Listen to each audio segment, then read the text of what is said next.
দর্শক আসসালামু আলাইকুম। জীবনের গল্পে আপনাদের স্বাগতম। ক্যামেরার সামনে দাঁড়িয়ে আছে এই মুহূর্তে একটি অসহায় বোন, আমরা শুনবো তারই জীবনের গল্প। আসসালামু আলাইকুম। ওয়ালাইকুম আসসালাম। আসসালামু আলাইকুম ভাইয়া। ওয়ালাইকুম সালাম। আপু কেমন আছেন আপনি? এই তো আলহামদুলিল্লাহ, পাক রাখছে ভালো। আপনি? আলহামদুলিল্লাহ আমি ভালো আছি। আপু আপনার নাম কি, কোথা থেকে এসেছেন? আমার নাম মিষ্টি ইসলাম, আমি ঠাকুরগাঁও থেকে এসেছি।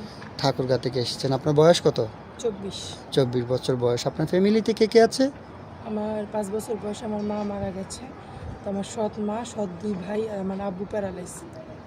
ও আচ্ছা, ঠিক আছে আপু, বুঝতে পেরেছি, সমস্যা নাই। তো আপনার আম্মু মারা গিয়েছে, আপনার আব্বু আরেকটা বিয়ে করেছে, তাই না? এখন বর্তমানে আপনার সৎমার কাছে আছেন না? না, আমি সৎ মার কাছে আছি না ভাইয়া, বর্তমানে আমি আমার বান্ধবীর বাসায় আছি।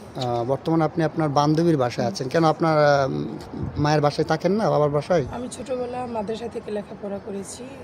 তারপর যে আব্বু প্যারালাইজ হয়ে বিছানায় পড়ে গেছে, তারপর আমার উপর নানান টর্চার শুরু হয়েছে। তারপর বাসা থেকে আমাকে বের করে দিয়েছে রাত 3টা বাজে। ও আচ্ছা আচ্ছা, আপনার সৎমা আপনাকে বাসা থেকে বের করে দিয়েছে রাত 3টা বাজে। ঠিক আছে, বুঝতে পেরেছি, যেহেতু নিজের মা নেই। আর আপনার বাবা তখন কিছু বলেনি? একটা কথা আছে না ভাইয়া, যদি মা মরে যায় বাপ তালই হয়, এটা শাস্ত্রের কথা না, এটা সত্যি সত্যিই হয়। ও আচ্ছা আচ্ছা, বুঝতে পেরেছি। আপনার সৎমা অনেক সুন্দরী মনে হয়, কারণ যেহেতু আপনার বাবা ওনার কথা শুনেই চলে। তারপরে প্রত্যেকটা বাবারই উচিত যে নিজের সন্তানকে কেয়ার করা। সৎমায়ের প্রতি আসক্ত হয়ে আপনাকে কষ্ট দিয়েছে, এটা উনি ঠিক করে নাই। আচ্ছা যাক, সেটা ওনার ব্যক্তিগত ব্যাপার, ওইটা নিয়ে আমি কথা বলতে চাচ্ছি না। তো আপু, এখন আপনি আমাদের ক্যামেরার সামনে কী জন্য আসছেন সেটা একটু বলবেন। ভাইয়া, আমি আপনাদের ক্যামেরার সামনে আসছি এই জন্য, আজকে যদি আমি নিজে নিজে বিয়ে করি তো সে ছেলে যে আমাকে 2 দিন পরে ছেড়ে চলে যাবে না তার কোনো গ্যারান্টি নেই।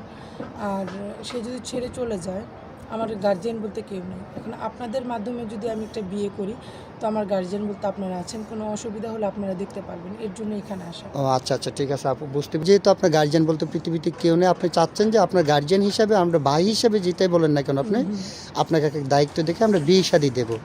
আচ্ছা ঠিক আছে, যিনি আপনাকে বিয়ে করবেন ওনার বয়স কেমন হতে হবে? বয়স যেমনই হোক সেটা ম্যাটার করে না, আমি একজন ভালো মানুষ চাই, ভালো মনের মানুষ চাই, যে আমার দায়িত্ব নেবে সারা জীবনের জন্য। আমি ছোট থেকে এই পর্যন্ত কখনো আদর ভালোবাসা পাইনি, আমি একজন এরকম মানুষ চাই যার কাছে আমি একটু ভালোবাসা, একটু মায়া পাবো আর কি। ও আচ্ছা আচ্ছা, ঠিক আছে, যেহেতু আপনি ছোটোবেলা থেকে বাবার আদরও পাননি, মার আদরও পাননি, আপনি চাচ্ছেন যিনি আপনাকে বিয়ে করবেন উনি যেন একটু আপনাকে ভালোবাসে। আপনার জীবনে ভালোবাসার খুবই অভাব, তাই না? হ্যাঁ। আচ্ছা ঠিক আছে আপু, সমস্যা নেই। তো আপনার সাথে ওনারা যোগাযোগ কীভাবে করবেন? আমার সাথে যোগাযোগ করতে হলে আপনাদের মাধ্যমে যোগাযোগ করতে হবে। কেন, আপনার ব্যক্তিগত কোনো ফোন নেই? ভাই, আমি তো ভালো করে খেতেই পারছি না, আমার কপালটা এরকম হয়েছে, ফোন কিনবো কি দিয়ে? ও আচ্ছা আচ্ছা, ঠিক আছে। তো সুপ্রিয় দর্শক, এই মুহূর্তে দেখতে পাচ্ছেন ডিসপ্লেতে একটি নাম্বার, এই নাম্বারটা হচ্ছে আমাদের ইউটিউব চ্যানেল কর্তৃপক্ষের নাম্বার।